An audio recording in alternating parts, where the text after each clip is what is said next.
How you doing, Karen? I'm good. How are you? I am good. Um, I'm actually going to stop recording. Okay.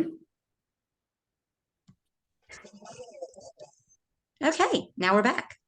Let's see here. Uh-huh. I had a situation just this week.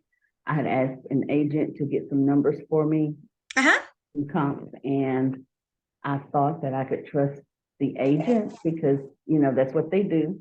And he was like $100,000 off on the ARV for houses. So exactly. That's why I took that post down because I'm like, are you serious?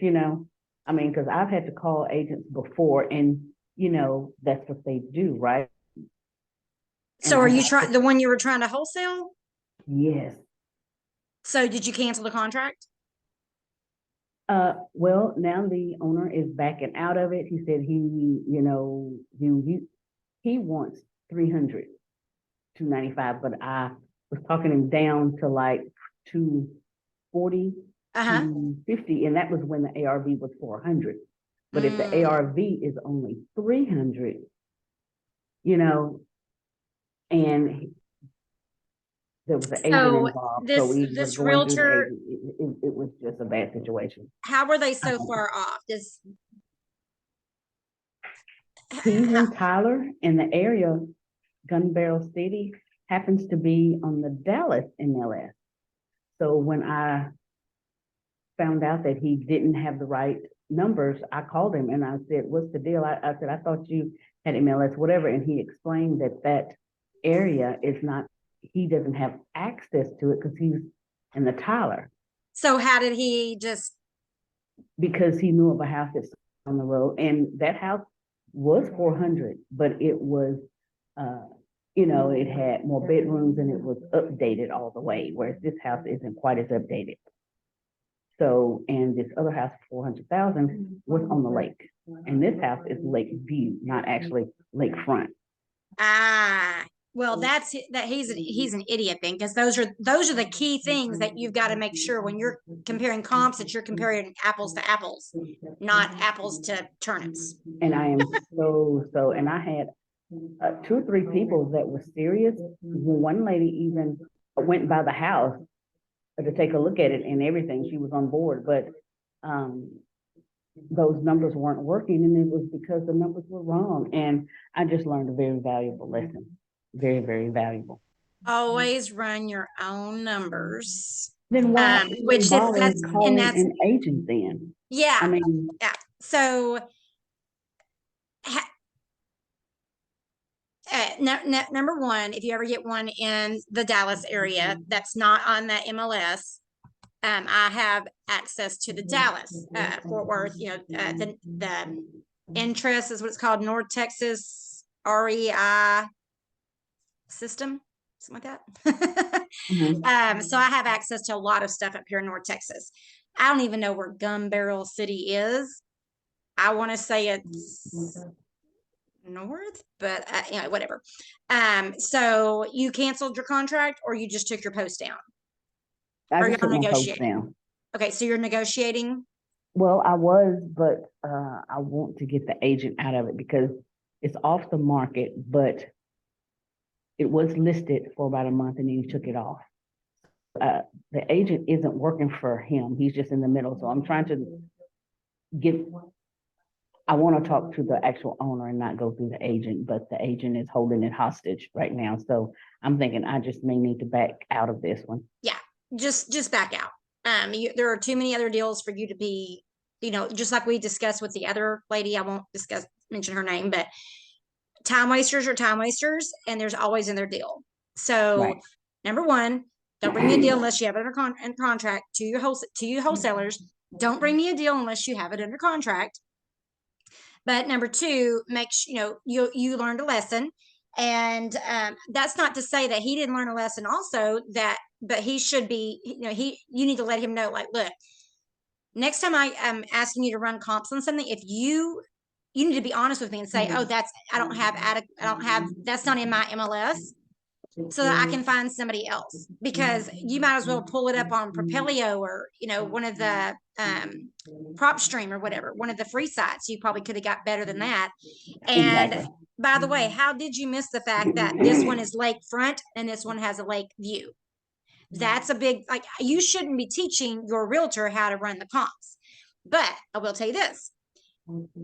If he's not well versed in working with realtors, with investors, that's what a lot of realtors do. They promise the seller that, or not promise, they suggest to the seller that they can get this number higher than what is in reality, because they want it to sell higher, because they make their commission off that percentage. Exactly.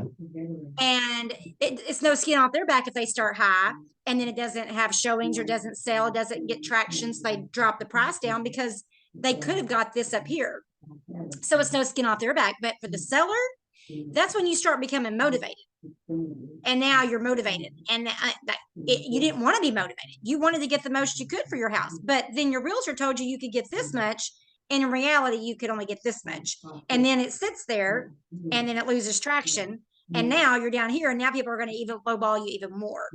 So take it with a grain of salt. Always did he send you the comps, or did he just tell you what the ARV was? He just told me.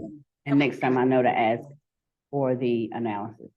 Several realtors that I have worked with will just tell you. And then I always say, can you email them to me?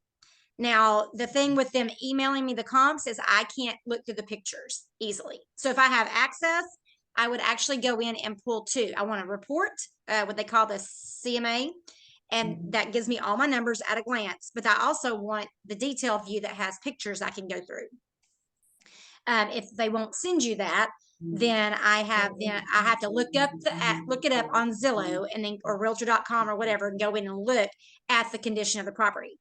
Because that's the other thing.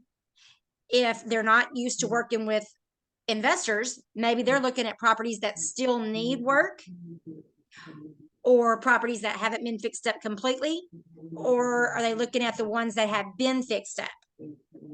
And what were their parameters? Because the CMA will usually have the search parameters usually right at the top. It'll say what they put in. And you have to tell him what your criteria are. We were doing one today that said our training today was to go in and number one, determine what your parameters are. You like 3 bedrooms, 2 baths, built after 1985 or whatever, with this many square feet or what have you, whatever you're going to buy and hold. So if you like personally, I like 2 bedroom, 1 baths under 1,000 square feet. I can get pretty good rent for it, and they're smaller and faster to flip. And if I have to turn them, they're faster to turn. And I can take Section 8 all day. A lot of people on Section 8 need 2 bedrooms. A lot need 3 bedrooms. Some need 1 bedrooms, but 2 bedrooms was my niche. I just liked it better. So I'm going to have my realtor do that. Start making offers if they've been on the market for 120 days, we're going to offer them 70% of the list price and see where that goes. Because it's just an offer. All they can do is say no. Right. So, okay. So what's going on with your?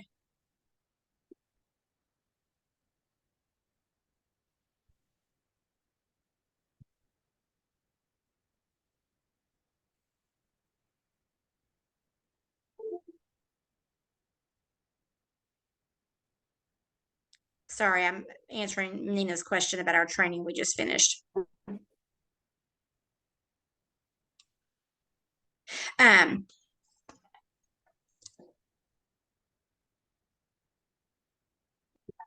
forgot what I was going to say. So I have a deal that I'm working on that has it makes like $9,000 a month, and it could make $12,000 a month, but the sellers have not been keeping up with the records for the last 7 years, and I'm afraid that they think that they're going to get in trouble. And I'm trying to explain, look, nobody's going to be able to get a loan for this house, and I can't see anyone paying cash for it if they don't have some kind of something to analyze it, to know, yeah, you make $9,000 a month, but what if your expenses are $7,500? it's not as good. It's still good, but it's not as good. I mean, it's more than making, $100 a month. But I'm like, I've got funding lined up, and I mean, I've got funding saying yes and everything, but I have to give them the data. I can't just say it based on my word. It's fine. But so I'm thinking about doing something creative, and then after I've had it for a certain amount of time, then I'll have good documents, and then I'll be able to hopefully refinance it. Get a loan to pay them off, but I can't make that promise. What if it wasn't making as much as they thought? What if there's, whatever. But it's listed with an agent, and it's on the MLS. Yes. And so anyway, that's where I'm at with that one. So that's exciting. My big deal that I was working on, I kind of just pushed away because I was getting a lot of feedback about what will work there and what won't work there. Right. And what will work there won't make the money that I need it to, versus what would be accepted there by the powers that be. I'll just put it that way. So that's kind of a bummer, but at least it's off my mind now, and I can move on to focusing on other things. So I have my homework cut out for me, and I have my meeting this week. We'll have Brighton Godwin coming in from Oklahoma City, and we're going to meet at Sidecar Social Friday night in Addison. I just remember my family's coming in this weekend, but I don't have to babysit them. They're self-sufficient. My sister and her husband and kids come in for baseball, and they're going to be staying with me, but they don't need me. I just have to make sure that I have all my stuff out of my room because they use my room. Okay. And make sure I have it all out, so that way I'm not waiting on them the next morning. But they get up early to go to baseball. I'll be getting up early to go to my meeting. And then I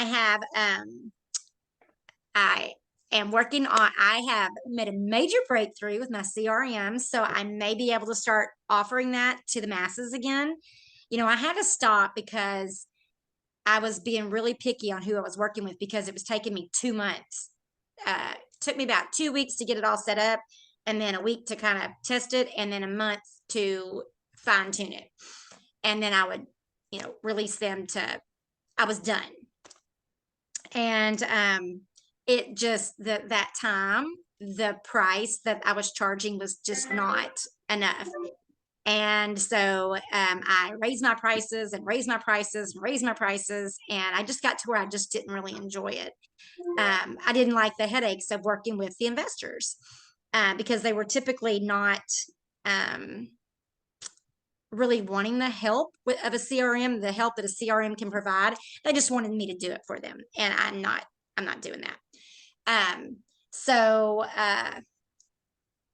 I'm very particular about who I work with. And I do have one that's simpler, that doesn't do all the bells and whistles, but every time they get in, they're like, but I want it to do this. I want it to do what your expensive one costs. I'm like, okay, well, you got to upgrade, because I'm not, so I've got someone I'm working with, and he is going to help me,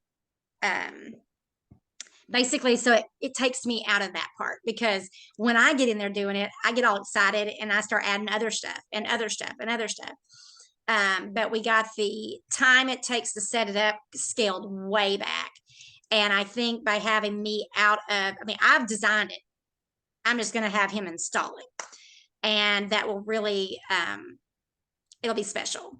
So what I did was I spent a couple of days, actually I spent about 20 hours. So when I say a couple of days, it's about 20 hours of my time building the customization, the CRM for automating creating the subject to documents. So if you get a deal, it'll create the documents for you. You just plug in you send the web form to the seller. They fill in their information, send it back to you. Then you fill out the rest, push a button. You got forms, you're ready to go get them notarized and get them to the title company, and you're off and running.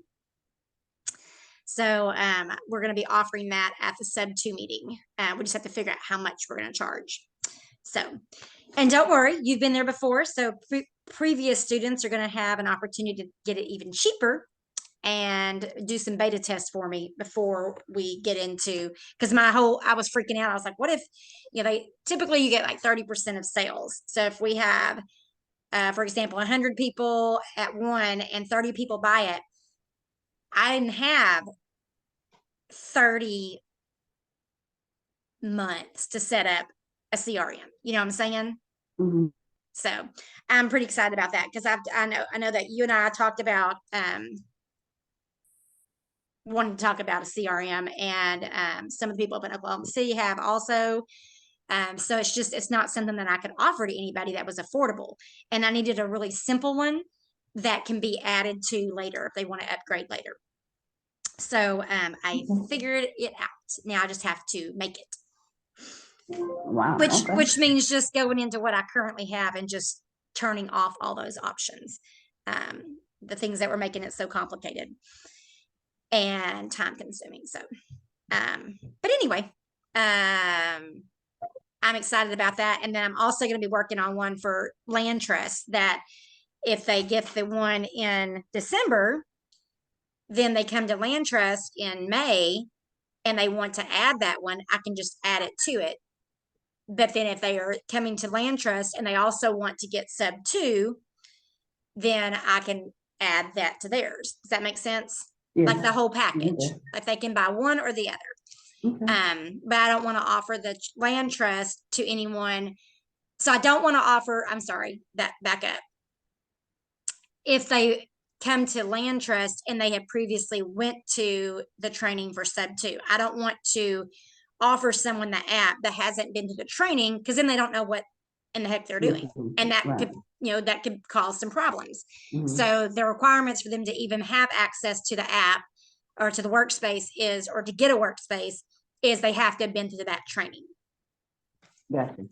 So, and then I was working on adding one for analyzing the deal. There I go, adding more stuff to it, making it a little more complicated. But I think it will be beneficial for them to be able to analyze it and determine, is this one that works? Will this work for sub 2? What are the rents? All the questions I always ask you. What are the payments? Are the taxes, insurance included? How much will it rent for? How far behind are they? How much repairs does it need? Now let's look at the numbers. Will it work? Right. So, because, often the sub 2 deal could work for Cat. We had, I think I told you about this. We had a reverse mortgage that we just didn't buy reverse mortgages with sub 2. And we didn't clarify that. We don't want to buy a reverse mortgage with the subject to because the balance goes up.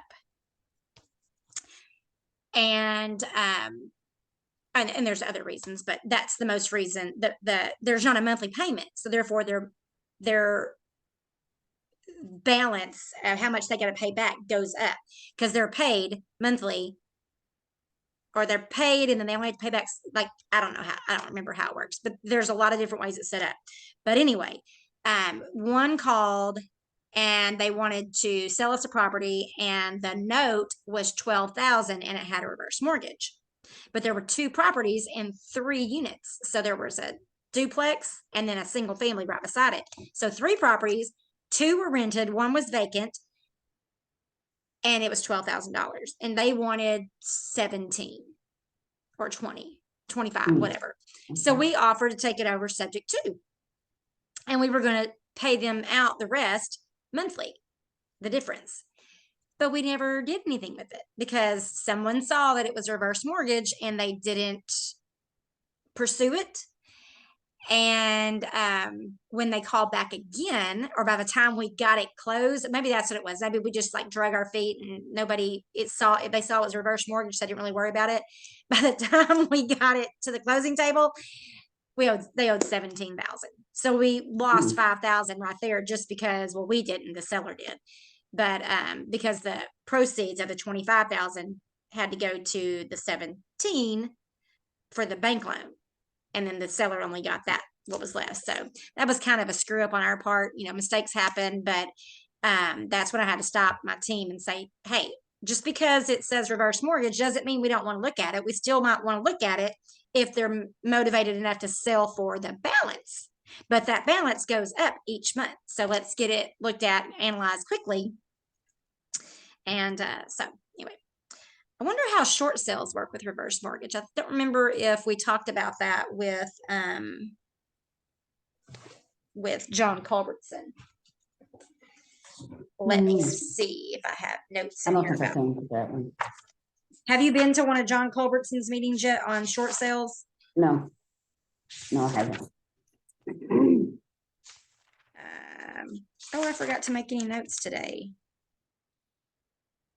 Alan Cowgill. Look, somebody else's notes. Private money. When did he come to my John Culbertson? Seller package once received, blah, blah, blah, blah, blah. Nothing about reverse mortgage. I'll have to ask him about that.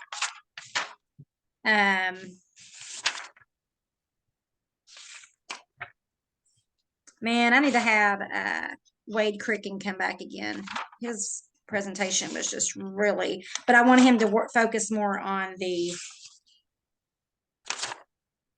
not so much on the basics, but on the trust protection, personal property trust. Okay. Yeah, I don't have that.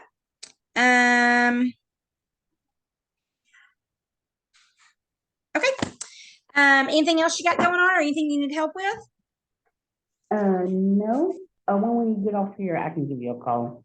Sure. Yeah, I'm available for the rest of the day. I got to pick up my son. He started his job yesterday. He's working at Smoothie King. Oh, that sounds like a fun job. Yeah. That's the one thing. He was hired by Whataburger, did all the paperwork, but was never put on the schedule. And then the more he thought about it and the more I read up on the location, it worked out better that he never started. So then he got the job at Smoothie King. So me being me, I drove through. He wanted to go to Smoothie King on a Saturday morning, so I drove up there with him and I said, you want to go in and you want to ask if they're hiring? He was like, no, it's not on Indeed. I was like, not everybody's on Indeed. So when I was at the drive-thru, I said, oh, he's 16. Okay. I said, by the way, are y'all hiring? And they were like, yes, we are, for day shift though. And I said, oh, well, that's perfect because my son, he does online learning, so his schedule is flexible. She said, oh, yeah, if he could work the daytime, we definitely need it. We definitely need it. And so I said, okay. I said, well, where does he apply? She said, snagajob.com. So he went on Snagajob and he had the job within, he went in for an interview like midweek. And then got it and then started a week later. 2 weeks later, because he told him he could start November 1st. It just sounded like a good day. Okay. So, hey, Miss Pam, we were actually just finishing up, but since you're on, you got anything that you need any help with? No, I'm sorry I'm late. I got stuck on a phone call and couldn't get off. So okay, well, maybe you can actually give some feedback on what Keisha was telling me earlier. She basically had a realtor that she thought she could trust that put an offer in on a property after running the ARV for her, and it was about $100,000 off because number one, the property was in an area that he didn't have MLS access for, and he didn't tell her that. And then the subject property is Lake View, and the other one is Lakefront that he compared it to. So that's where he arrived at the $400,000 valuation. So what is I gave her my 2 cents. What's your 2 cents about that? Well, she needs to go back and ask him. I mean, he's not comparing apples to apples. There is a difference between a lake view and a lake, right. Property on the lake. And also, when it talks about a lake view, is it on top of a hill or is it in a subdivision? I mean, where you can see when the trees are dead in the fall, you can see the water, but then when the trees are in full bloom in the spring, you can't see anything different. Right. Yeah, there's a big difference there. And he should know that though, right? As a realtor? It depends on how new he is. Okay. Keisha, you might want to find that out. The other thing is, I would ask him, why would you, how did you run comps on something that you don't have MLS access to? And I would just ask him that and see what he has to say. And I would go find another realtor. What lake is it on? It was in Cedar Creek. like what? Cedar Creek in Gun Barrel. Sanger Creek in Gun Barrel. That is Cedar Creek. Cedar Creek. If he's a part of the Dallas board, I would think that he would He's not. He's in Tyler, and he didn't tell her that he didn't have MLS access to the interest. Yeah,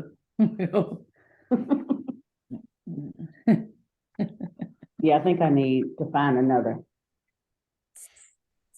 another realtor. Yes. Okay. So how did you find him to begin with?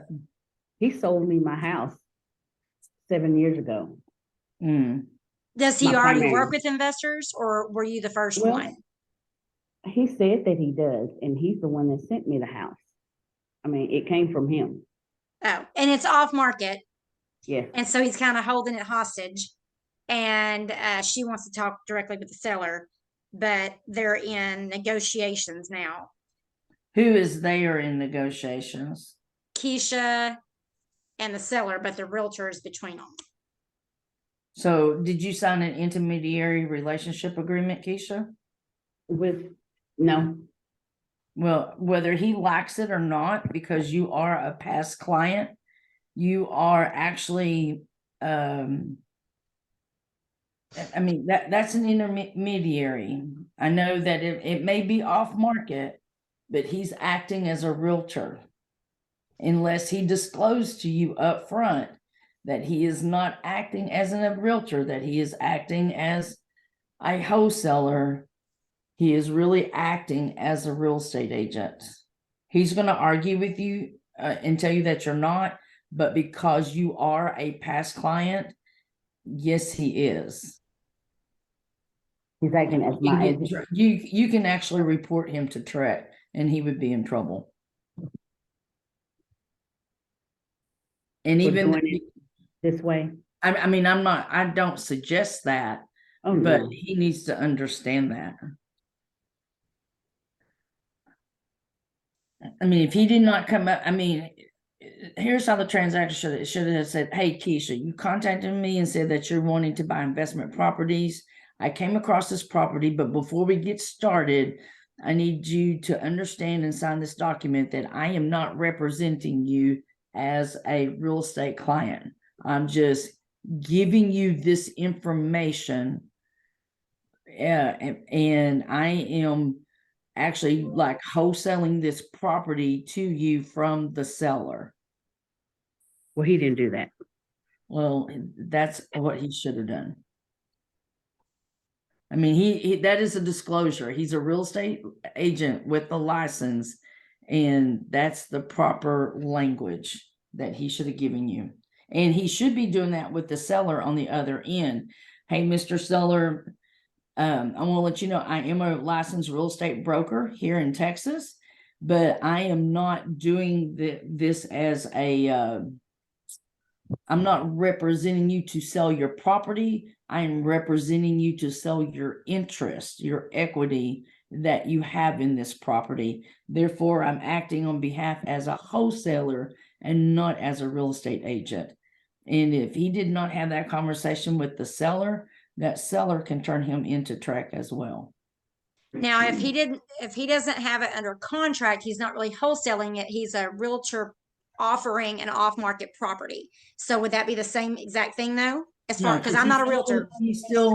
He's still representing the interest. So here's the, because I'm not a realtor, so I'm learning a lot right now. So when you're a real estate agent and you take on the listing and you're signing a listing agreement, you are taking on the principal. You're representing the principal.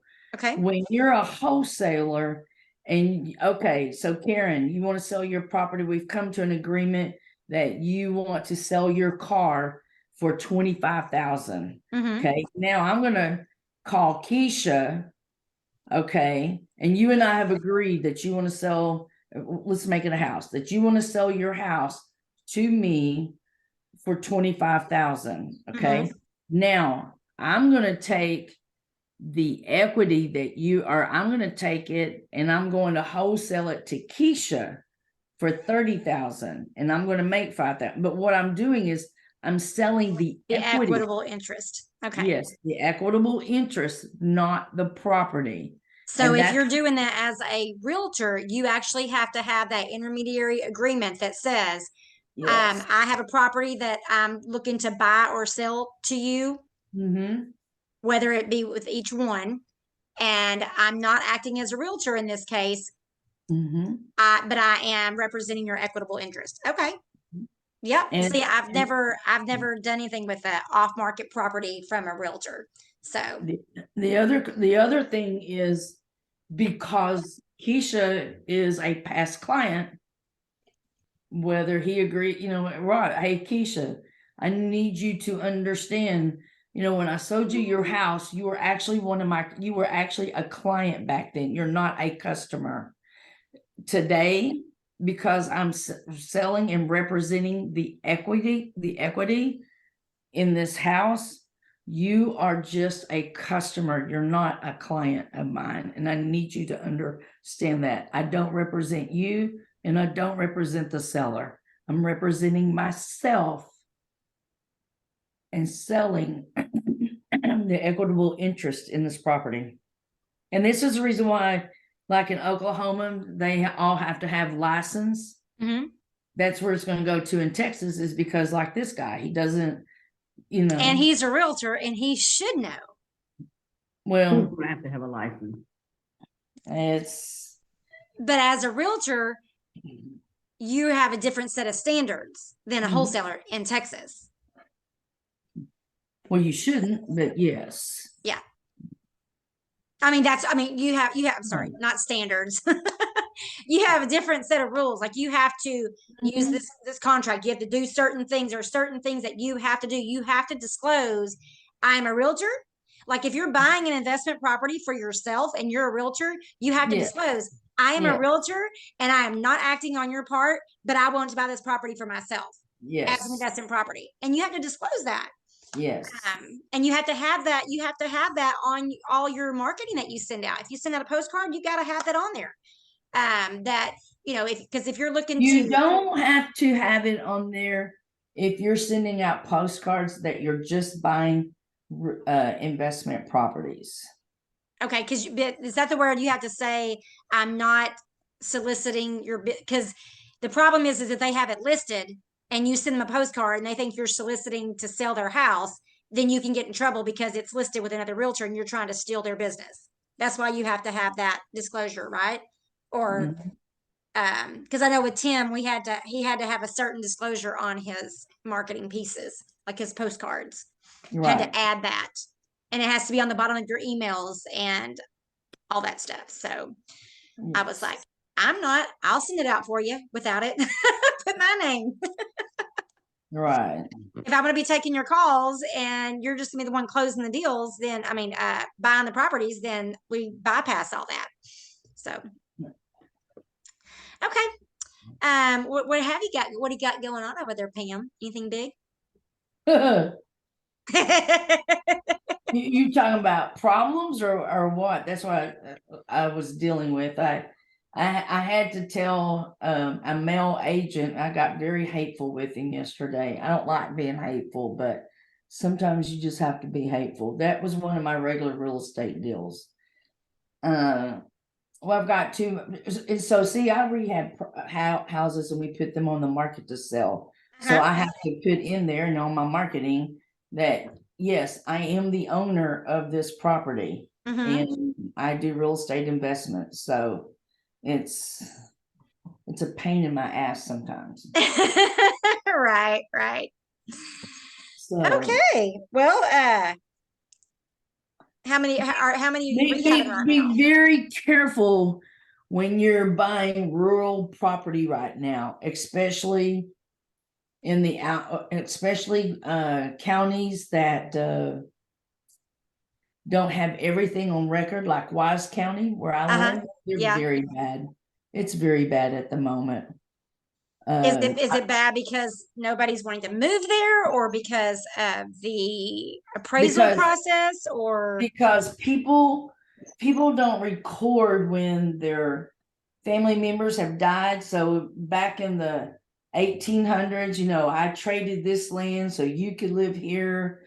I'm on my third one of dealing with all this, and I'm like, people, I mean, we actually did buy some properties. It was the only properties we've ever flipped in East McKinney. There were 3 properties that were originally on the same lot, the same property from the grandparents, but then the grandparents passed away, and they were 2 houses that the children lived in, and then another child moved into this one. So then it was kind of understood, this is my house, this is her house, this is this one. Well, then they all died except for one, and it went back like to the 1800s, and then they built a barn in the middle of, or on this other one's land. We had to have them surveyed.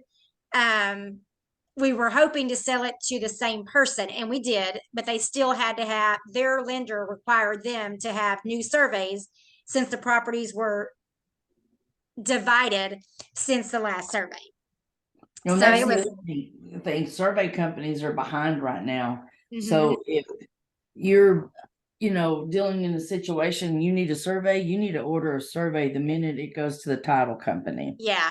Because we had the survey, and it took almost as long to get the surveys it did the appraisal, which is very uncommon. The other thing that's going on and needs to be brought up into our meetings that is happening, I'm starting to see this, is where, so I went to Branson and I came back, and this was a very good point that was brought up. So the average home buyer, when interest rates were at 4%, that could afford a $300,000 house. And that payment was around between $1,500 and $1,600 a month. That's principal and interest only. That doesn't include, taxes and insurance. So, but principal and interest on 300,000 at 4% interest was around, about $1,550.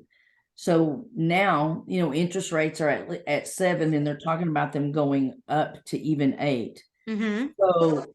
So at 8, so at 7.5% interest, first time home buyer, if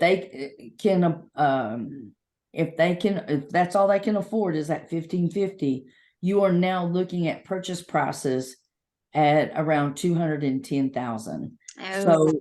So from last April and May to today, they have dropped almost $100,000. Wow. Yeah. So now what I have seen more than anything, I'm like, you've got to be kidding me. People are buying down the points.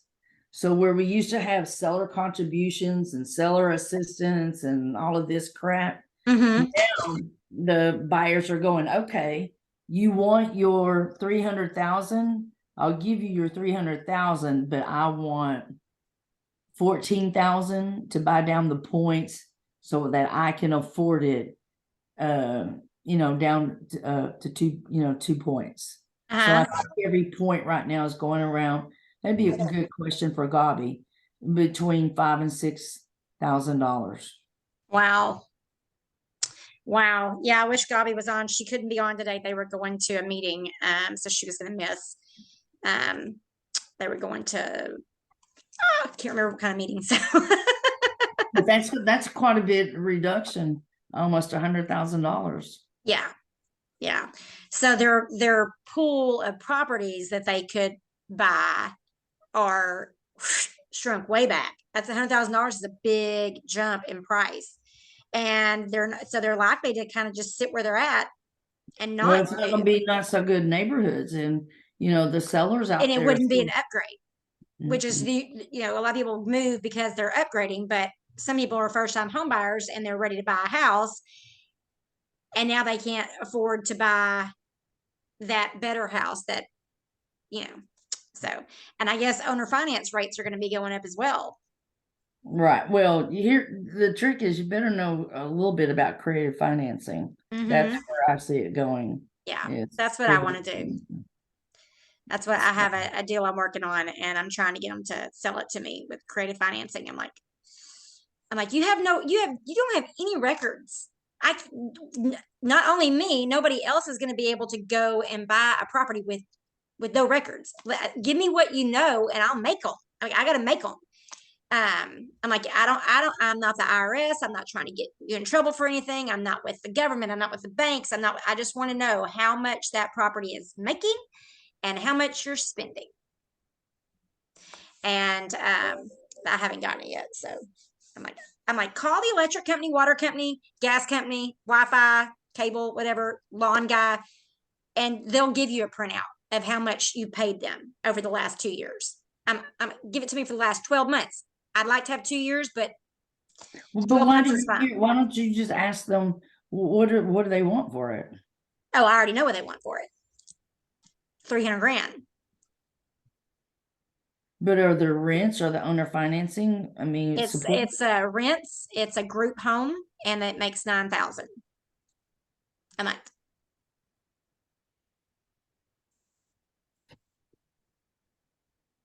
It makes 9,000 a month.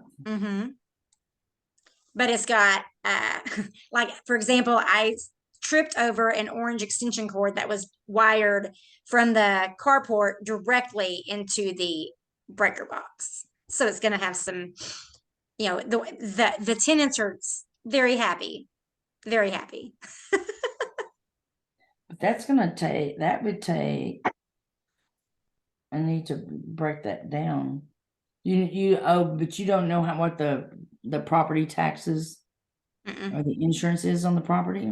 They haven't given me anything. Why won't they disclose that to you? They haven't been keeping up with it for 7 years. They've just been taking the money and paying the bills.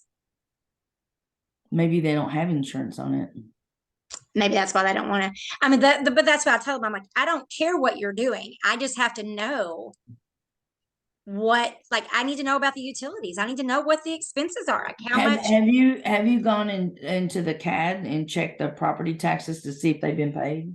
No, but I will. And then I found out it was listed by a realtor, and I'm like, okay, so that's another problem. Not if you've already talked to them first. No, I talked to a wholesaler, brought it to me. And then when I went by the property myself to check it out, I saw that there was a sign. Well, the first thing to do is go to see if the property tax, because if they don't have records of all that, more than likely taxes have not been paid. Today's November 2nd. You know that you can go to the county records and look up the property. And make sure there's no IRS liens put against it. Where's that? You can go to what county is it in?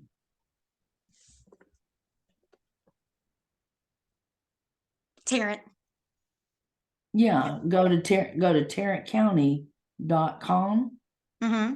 Go to the records, put in the property address. And find out if there's any liens, judgments, IRS liens against the property. Okay. Yeah, I don't usually have to go into that much. Usually sellers will just give me whatever I need, or the wholesalers will give me what I need. But I don't want to walk away. Like most people are going to walk away from this one because of the condition and the anyway, I'm excited about it. But I gotta have something. Work with me. Work with me. I don't care if you put the mattress, the money, the cash in your mattress. I don't care. I'll do it differently. It'll be fine. But I still have to know what are your taxes and what are your expenses and what's the income? Okay, I got the income, 9,000 a month. Everybody paying? Everybody on time? Nobody's missed any payments? Find that hard to believe, but okay. But they've been there for several years. It's a group home, and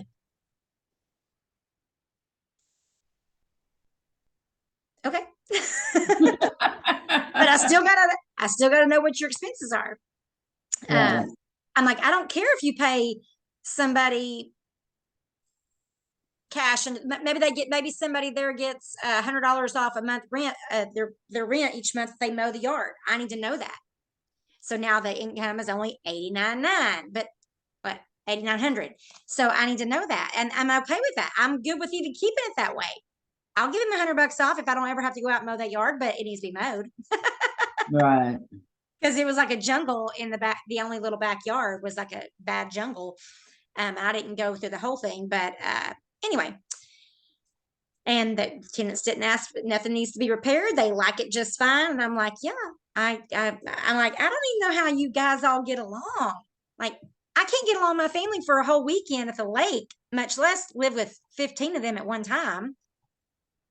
Well, it may be great right now until you get caught and, you know, some agency comes in and says, no, you have to do this. And, you know, I get all that, but, and then there could be some type of assistance program since you're a single female.